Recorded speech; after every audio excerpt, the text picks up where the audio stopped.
जय माताजी। दर्शक मित्रों, आपना भविष्य कार्यक्रम में हूँ आचार्य दुर्गा प्रसाद शास्त्री न्यूज ऑनलाइन में आप सौનું स्वागत करूँ છું। આપણે જાણીશું 12 રાશિઓના જાતકોનું કેવો હશે આજનો દિવસ, સાથે સાથે દિવસને શુભ બનાવવા શું કરશો ઉપાય, અને ખાસ કરીને ભગવાન સૂર્યની ઉપાસનાથી તમે સંતાન પ્રાપ્તિ કેવી રીતે કરી શકશો તે અંગે પણ આપીશું માહિતી।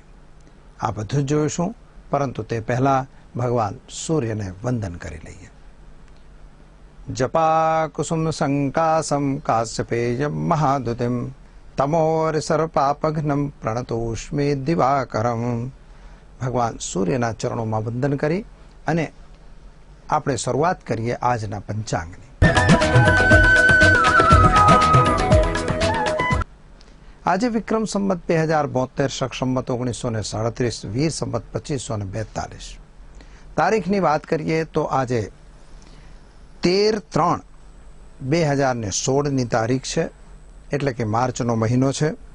खास करीने फागण शुद्ध पंचमी तिथि है। नक्षत्र की बात करिए तो आज कृतिका नक्षत्र में चंद्रमा भ्रमण रहेशे, वैधृत योग है अने बालव करण रहेशे। राशि मेष रहेशे। जे जातको आज जन्म से तेमनी राशि मेष रहेवानी छे अने मेष राशिना जातको माटे जे छे अ ल ई अक्षरोथी नामकरण करवामां आवे छे। मंगल महाराज तेमना अधिपति देवता गणाय छे अने ए मेष राशिनी अंदर जे जातको आज जन्मी रह्या छो अथवा जेनो जन्मदिवस छे ते तमामने अमारा न्यूज ऑनलाइनना परिवार तरफथी खूब खूब हार्दिक शुभकामनाओं। तमारा जीवनमां आवनार तमाम अवरोधों ने भगवान सूर्य दूर करे अने तमारे जीवन पथ पर तमे आगळ वधो एवी अमारी भगवान ने प्रार्थना। तो दर्शक मित्रों, हवे आपणे जोईशुं राशिओना हाल। शुरुआत पहला करीशुं मेष राशिथी।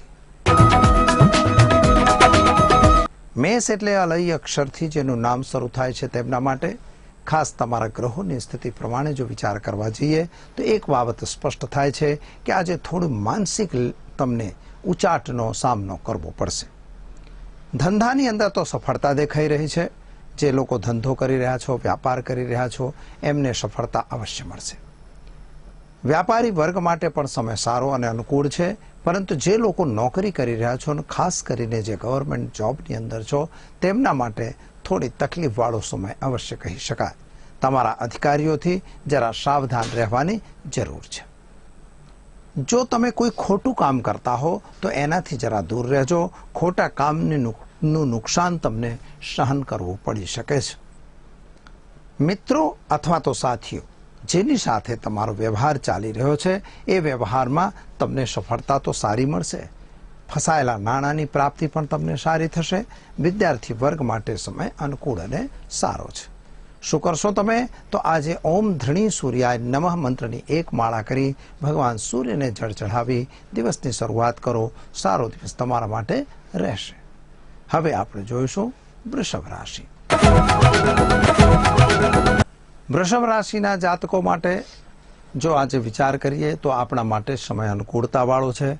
तमारा जे ग्रह गोचरनी स्थिति है 12मा स्थान पर रहेल चंद्रमा ए तमने खर्चनो योग अवश्य आपी रह्यो छे।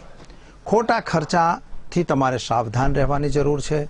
सर्दी सड़ेखमनी शिकायत थवानी पण संभावना बनी रही है, माटे स्वास्थ्य न बगड़े एनी काळजी तमारे राखवी पड़शे। धंधादारी व्यक्तिओ माटे समय बिल्कुल अनुकूल देखाय छे। संतान अंगे जे चिंता तमने मननी अंदर हती ए चिंतामां तमने राहत अवश्य मळशे। संताननी प्रगति अने संतानना केरियरने संबंधित कार्योमां सफलता मळशे। માતા અને પિતાના સ્વાસ્થ્ય અંગેની ચિંતામાં રાહત મળી રહી છે. વિદ્યાર્થી વર્ગ માટે સમય અનુકૂળ અને સારો છે અને કદાચ વિદેશ યાત્રા વગેરે સંબંધી કાર્યોમાં જે અડચણો હતી એ અડચણો દૂર થાય એવા સંકેતો ગ્રહોનો મળી રહ્યો છે. શું કરશો તમે?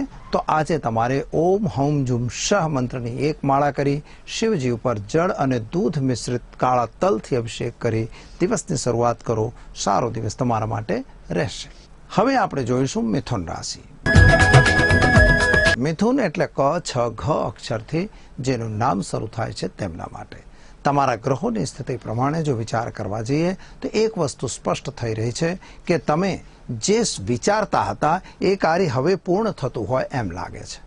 જમીન મકાન સંબંધી જે પ્રશ્નો તમારા હતા અથવા કોર્ટ વગેરેની અંદર જે મેટરો પડી છે એની અંદર કંઈક આજે ઘર આંગણે સમાધાનની સંભાવના બની રહી છે. પતિ પત્ની વચ્ચે થોડું અંતર વધતું હોય એમ લાગે છે.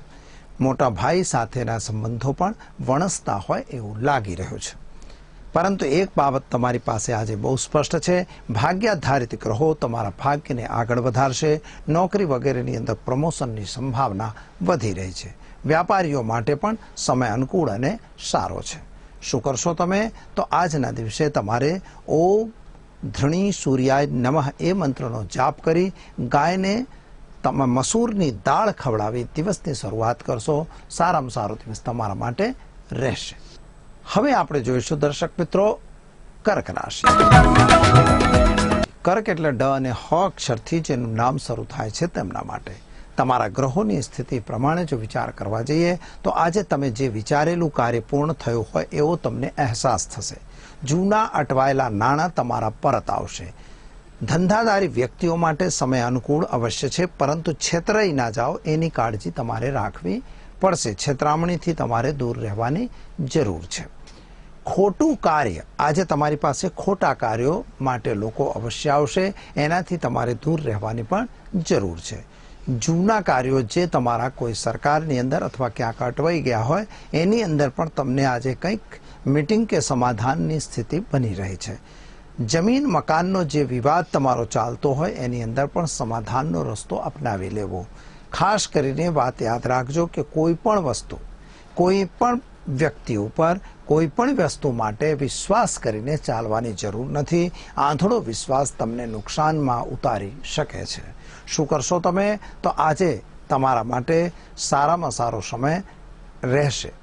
તમે આજના દિવસે ઓમ હૌમ જુમ શહ એ મંત્રની એક માળા કરી અને કુળદેવી માતાના મંદિરમાં શ્રીફળ અર્પણ કરી દિવસની શરૂઆત કરશો તો સારો દિવસ રહેશે. હવે આપણે જોઈશું સિંહ રાશિ. સિંહ એટલે મ ટ અક્ષરથી જેનું નામ શરૂ થાય છે તેમના માટે સૂર્ય મહારાજ તમારા અધિપતિ દેવતા થાય છે અને એના લીધે તમને થોડી જિદ્દનો જે અનુભવ થઈ રહ્યો છે એનાથી દૂર રહેવાની જરૂર છે. જિદ્દી સ્વભાવ તમારા નુકસાનનું કારણ બની શકે છે. પતિ પત્ની વચ્ચે અંતર વધી શકે છે. માતા પિતા વચ્ચે પણ અંતર વધારી શકે છે. માતાના સ્વાસ્થ્યને લઈને થોડી ચિંતા અવશ્ય છે. જો કે વિદેશ યાત્રા સંબંધી કાર્યોમાં સફળતા મળશે. વિદ્યાર્થીઓ માટે સમય અનુકૂળ અને સારો છે. કદાચ ઉચ્ચ અભ્યાસ અર્થે તમે વિદેશ જઈ શકો એવી સંભાવના પણ બની રહી છે. નોકરિયાત વર્ગને નોકરીની પ્રાપ્તિ પણ સારી થશે અને કદાચ પ્રમોશન વગેરે પણ મળવાની સંભાવના છે. વ્યાપારીઓએ જરા સરકાર તરફથી આવનારી કનડગતનો સામનો કરવો પડી શકે છે. એટલે તમારે પોતાના હિસાબ કિતાબનું ધ્યાન રાખવાની જરૂર છે. શું કરશો તમે? તો આજે તમારે ઓમ નમઃ શિવાય મંત્રની એક માળા કરી ગાયને લીલું ઘાસ ખવડાવી દિવસની શરૂઆત કરશો. સારામાં સારો દિવસ તમારા માટે રહેશે. હવે આપણે જોઈશું દર્શક મિત્રો કન્યા રાશિ. કન્યા એટલે પઠણ અક્ષરથી જેનું નામ શરૂ થાય છે તેમના માટે ખાસ બુદ્ધ મહારાજ તમારા અધિપતિ દેવતા બને છે. બુદ્ધિની પ્રાપ્તિ તો સારી થઈ રહી છે. કર્મક્ષેત્રના ગ્રહો પણ તમારી મદદમાં આવી રહ્યા છે. કદાચ આજે કોઈ તમે જે કાર્ય ઘણા સમયથી હાથમાં લઈને ફરી રહ્યા હતા એનો કંઈક ફેંસલો આવે એવી સંભાવના પણ બની રહી છે. પતિ પત્ની વચ્ચે થોડું અંતર વધતું હોય એમ લાગી રહ્યું છે. ખર્ચનો યોગ પણ વધી રહ્યો છે. ઘરમાં ઘરના સદસ્યોની બીમારી અથવા તો માંદગી અંગે થોડી ચિંતા તમને અવશ્ય થશે. સંતાન અંગેની ટેન્શન અથવા તો ચિંતા જે ચાલતી હતી એ ચિંતામાં રાહત અવશ્ય મળશે. સંતાન પ્રાપ્તિના સારા યોગો અત્યારે દેખાય છે. લગ્ન વગેરેની જે ઈચ્છાઓ હતી એ ઈચ્છાઓ પર પરિપૂર્ણ થશે. શું કરશો તમે? તો આજે તમારે ઓમ હૌમ જુમ શહ મંત્રની એક માળા કરી અને ખાસ એક ગરીબને ભોજન કરાવી દિવસની શરૂઆત કરશો. સારામાં સારો દિવસ તમારા માટે રહેશે.